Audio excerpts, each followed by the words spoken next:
For Dad's 60th, I booked a $9,400 family trip to Japan, only to receive a text. Your spot went to Kevin's girlfriend. She's more fun, we decided. Got it, I replied. That very night, the entire trip got canceled by me. Hotels, flights, everything. The locks had been changed when they returned. At the coffee shop, their cards declined and the rent had tripled. Just the beginning, that was. The message on my phone held my stare, those blinking dots mocking me as if more cruelty was waiting just beneath. My name it was anyway. Rent-free, they'd been living there for the last 5 years. Behind my back, laughing. My turn to laugh had finally come. But let's go back. How I got to the point where a family vacation could be destroyed by me, the rent on my parents tripled, and my golden boy brother cut off like a tumor that should have been removed years ago. Let me tell you, with one stupid idea it started, being the good son. Turning 60, my dad was, a milestone, and what better way to celebrate than a family trip to Japan, I thought. Before his knees gave out, he'd always talked about seeing Kyoto's cherry blossoms, like it was religion. My mom adored sushi. My younger brother Kevin said real ramen was his dream, not the cheap college stuff. So what everyone said I shouldn't do, I did. For it all, I paid. $9,000 for $100. Flights, hotels, bullet train passes, restaurant reservations even. Between my work deadlines, I coordinated the itinerary, calculating hotel proximity to shrines and shops, comparing ticket prices. That's how I spent weekends. To premium economy, I even upgraded their flights. For myself, luxury didn't matter. A budget seat and a small room in Osaka is what I booked for myself because this is what love looked like, I thought. But a way to remind me who I am in this family Kevin always finds. Not the fun one, not the favorite, just the guy who pays. So the text I saw, Kevin's girlfriend got your spot. More fun she is, not shock, is what I felt. Clarity it was. And in the hands of someone who's been used for too long, clarity is dangerous. Quiet, they always thought I'd stay, until I didn't. With guilt, it started. That's their hook. Not with obligation, not even with love, just guilt. To pay for things directly, my parents had never asked me. Subtle tactics they preferred. His best Kevin's doing, but so hard for young people these days. To have a stable job, you're lucky. That not everyone can say. Of you, your father and I are proud. Your drive we just wish Kevin had. Because I wanted to, I paid it first. My younger brother Kevin was. The right thing to do, I figured helping him finish college was. His tuition I covered, his books, even a laptop I bought him when mysteriously his old one broke 2 weeks before finals. But expectation is what help became fast. After his graduation, 3 months passed and for a job he hadn't even applied. Figuring things out still, he said, on the couch playing FIFA all day. From a 12-hour shift, I'd come home to find him with his feet on my coffee table eating takeout.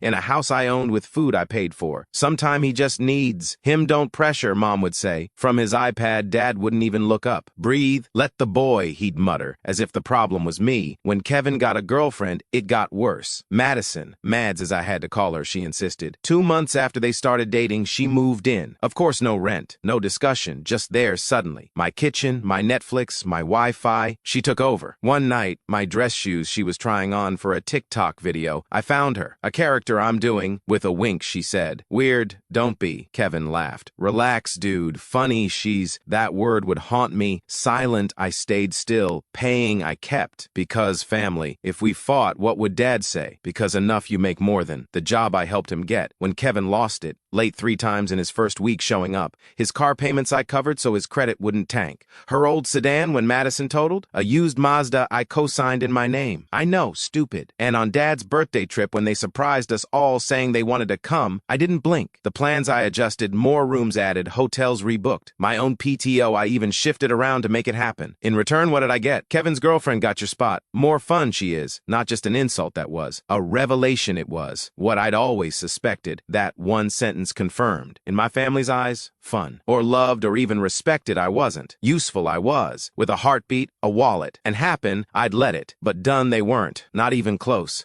After they landed in Tokyo, the morning brought a text from Kevin. Some spending money, can you wire us? Her card Mads forgot and the exchange rates are trash, Dad says. I didn't reply. Later, an hour brought another one. Man, come on. Salty, don't be. About Dad this is supposed to be, not you. Across the room, I nearly threw my phone. My spot they'd stolen, my vacation, my moment. And more they still wanted. Still. But quiet I kept. Enjoy it, let 'em. Their filtered reels of family love let them post while in a now empty house I sat at home with a rage I could barely name. Until their trip hit day 5. From the hotel, That's when the call came. Mr. Adams, contacting you we are because for the group reservation, the credit card on file has been declined. And with the guests listed, there's a discrepancy. To the suite, a non-authorized person has been added. So that's how they pulled it off. For Madison, they'd swapped me out without telling the hotel. To pay for her spot, they used my card. I'd never noticed, they thought. Not the insult, not the money, not even being cut out of my father's 60th birthday trip. That was the moment. That I'd take it. It was the assumption that I'd always take it. Into my bank account, I logged, flagged the charges, shut down the card, then back I called the hotel, all guests remove. Canceled is the reservation, and security please alert if anyone tries to dispute it. Not authorized they are. The manager paused. In the room they're still, sir. I'm aware, I said. Their own way home they can find. Back they came and everything had changed, they found out the day.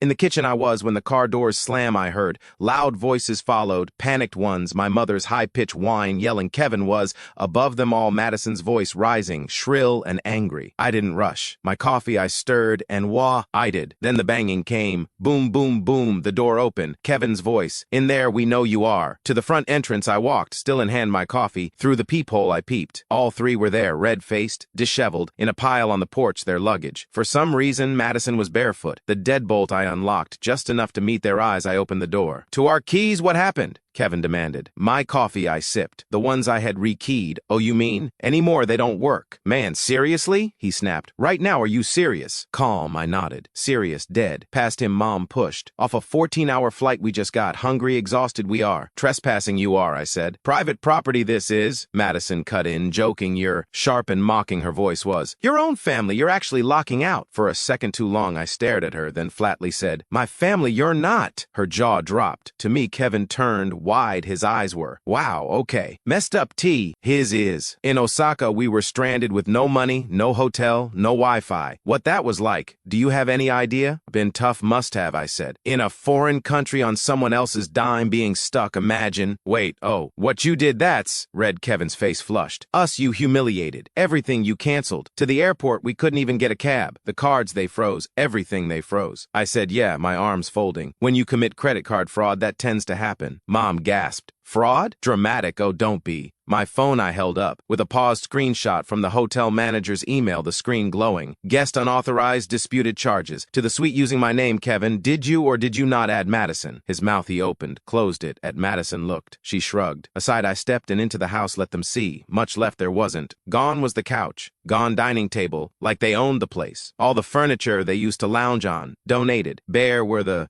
walls. Everything they touched I'd cleared out. Into the house, Mom said, stepping. The house you emptied. I said, correction. My house. His fists Kevin clenched. For years without paying rent we lived here, I added. Without respect, without contributing. Mom's face contorted. Your family we're. Disgusting this is. For one mistake you're punishing us. Once I laughed. One mistake? My vacation you stole. My credit used. Out of my own plans for my father's birthday you threw me because fun enough I wasn't. Yourselves do you even hear? Petty you're being, Madison said, her eyes rolling. Because without you we had a better time, you're mad. Outside I stepped fully then. Behind me closed the door. About Japan you think this is? I asked. Quiet now, my voice. About one trip you think this is? About every moment I sacrificed for you this is no. Every dollar I gave. Here rent-free while behind my back you laugh. Every time I let you stay. Didn't we, Mom started. Did you? I cut in. All of you. Done. I'm now. In disbelief, Kevin shook his head. Homeless we're now, so what? I said no. 2 weeks you've got. Tripled is the rent. On you are utilities and locked is the guest suite. To stay if you want, you pay, he scoffed. Serious you can't be. Her arms, Madison, folded. Just evict us you can't. Actually, I said from my coat pocket pulling a copy of the lease agreement, I can. Legal it's. Done it's. Your credit cards? This morning at the coffee shop, declined. A notification I got. Like a bomb, the silence hit. Back inside, I turned to walk.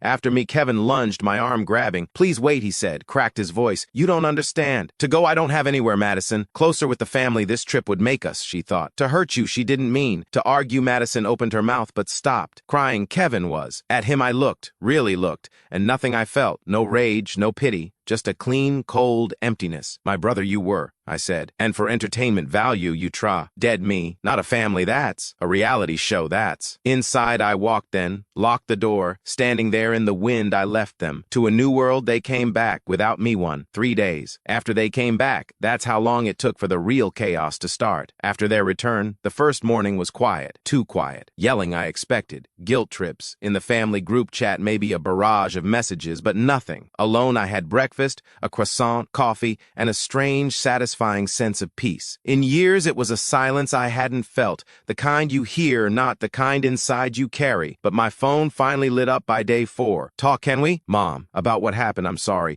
Mistakes we all made. To your father, please don't do this. I didn't respond, because anything to say I didn't have, not an explanation. I just didn't owe them anymore. In my life, for the first time, to justify myself to people who never really listened, I felt no obligation. The real fallout then began. Blocked were the cards. Downtown Madison tried to buy coffee. Twice declined. The push notification I got and smiled. A story she posted. Just vindictive some people are, and 5 minutes later deleted it. A week after the new lease kicked in, the rent, triple the old rate. An email I got. With the new rent we're struggling. Hi. Alternatives could we discuss? No name, just the family account.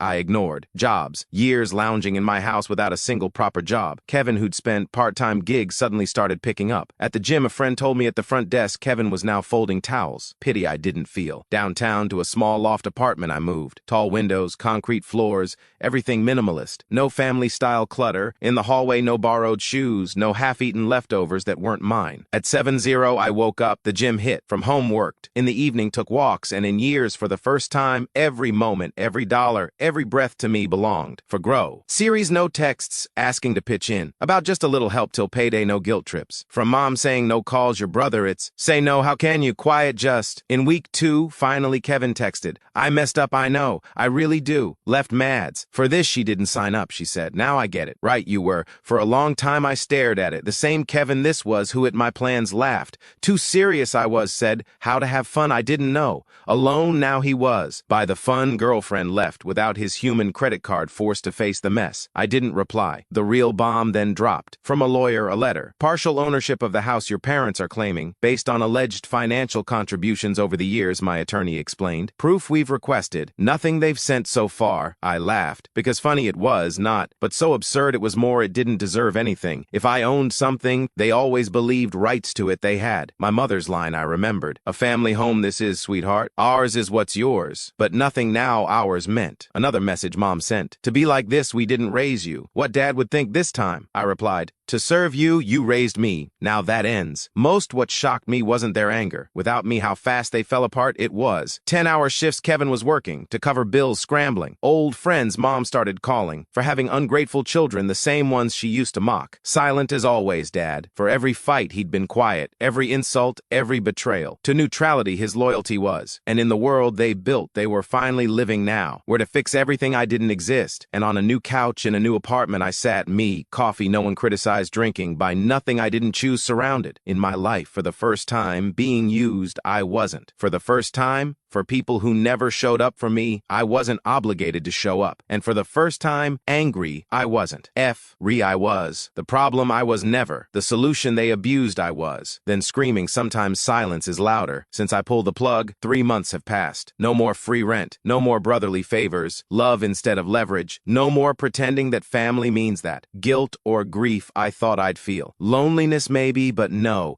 Something stronger I feel. Peace. Without dread, I wake up now. For the next request without waiting. As a favor, the next manipulation disguised. When my phone buzzes, I don't flinch. For guilt trips masked as check-ins, I don't brace myself. Out of a fog, I feel like I've stepped and finally I can breathe. While unpacking at the new place a week ago, an old box I found. Photos were inside, birthday cards, and labeled family stuff, a folder. I opened. From family vacations I'd paid for, old airline tickets, receipts, under my name hotel confirmations. Like a brick, it hit me. On my credit card, every family memory was built. Cold I was, they said, but the ONL, Y1 who kept the lights on, was me. Through a few photos I flipped and smiling, I was in everyone. Giving, gifting, driving, paying, and relaxed. The others were carefree. In a car they didn't have to steer like passengers. Strong that made me, I used to think. Invisible that made me, now I see. Me wasn't what they loved. My usefulness it was. And being useful when I stopped, being loving they stopped. Since Madison left, Kevin hasn't messaged me. From a mutual acquaintance I heard into a basement apartment he moved, and delivering food started. And for once, superior I didn't feel. Nothing I felt because his responsibility, his life is now, not mine. Her social media clean, Madison scrubbed, our old photos deleted, the entire family unfollowed. When the free lifestyle did, Her fun ran out. One final text Mom sent, "To be like this, we didn't raise you. Who you used to be, we miss." And I answered, "The version of me who never said no, you miss. Gone, he's..." Silent Dad stayed. He did, of course. He always did. Things fall apart while sipping his coffee in silence. Years of watching. Never hit, never yelled he just watched. Worse, that was honestly. Polite but lethal, it made his complicity. From them expecting closure, I stopped. To myself, so I gave it. One night alone, I sat. No phone, no TV, just a glass of wine and me, outside the lights watching flicker on in other apartments. In years, for the first time, empty the quiet didn't feel. Earned it felt. On a sticky note that night, something I wrote and on my mirror stuck it. More than I owe myself, I owe no one. And since every morning, like a prayer, I've read it. The people who once drained me, funny thing, distant, they now call me. I changed, they say. I did, you bet. The bridge they walked on I used to be, the ocean they can't cross, now I'm. A few days ago, Lisa, Kevin's ex, a message sent me. When they were together, we barely spoke back, but kind, she'd always been quiet. Through it, the only one who saw, you were. You, the way they treated, wrong it was. You left, I'm glad. Yourself you saved. Harder than it should have it hit me because maybe I was the problem. I'd started to believe that. I wasn't crazy, Lisa reminded me. To wake up, I was just the first. Selfish walking away was, I used to think. Self-preservation, it's, now I know. With sacrifice, love comes, they taught me. Their sacrifice never but, mine only. Cruel, they called me. Clarity, I call it. Heartless, they called me. Healing, I call it. Selfish, they called me. After I stopped being theirs, but only. And the best part now, them I don't hate. Pain, I don't wish them. Anything, I just don't owe them anymore. Like breathing for the first time, that freedom, it's, to Iceland, I'm flying next week. Solo trip. The northern lights I've always wanted to see because there was always someone else's emergency. Never went. Someone else's drama. At my expense, someone else's vacation. Not anymore, but for me, I'll go this time. And under that glowing sky when I'm standing in the freezing air from everything I used to carry thousands of miles, out loud, I'll finally say it. Your safety net, I am not. Your plan B, I am not. Your bank, I am not. Your backup or your fool. Me, I am. And in my life for the first time, that's enough.